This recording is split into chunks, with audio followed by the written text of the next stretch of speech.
মানুষ যদি ফজরের নামাজ আদায় করিয়া যদি সূরাতুল হাশরের যদি 3টা আয়াত তিলাওয়াত করে যায়, আমার ভাইরা, আর মাগরিবের নামাজ আদায় করিয়া সূরাতুল হাশরের 3টি আয়াত যদি তিলাওয়াত করে যায়, সারা দিন মাগরিব পর্যন্ত ফেরেশতারা ওই লোকটারে পাড়া দিতে থাকবে।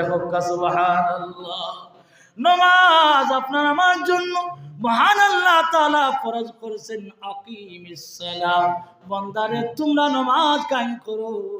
আমার ভাইরা, আল্লাহ তাআলা গরীব ধনী দেখে নাই, গরীব দেখে নাই। আমার আল্লাহ তাআলা হাদিসে কুদসির মধ্যে আমার আল্লাহ ফরমায়, লা বাইনাস সালাতি আমিরি ওয়াল মামুর জামিউল বাসি ওয়াস সাগীরিনা ওয়াল কাবীর। ছোট বড় ধনী গরিব তাদের মধ্যে কোনো পার্থক্য নাই। আমি আল্লাহ তাআলা সারার উপর 5 ওয়াক্ত নামাজে সমান ভাগে ফরজ করছি। সুবহানাল্লাহ।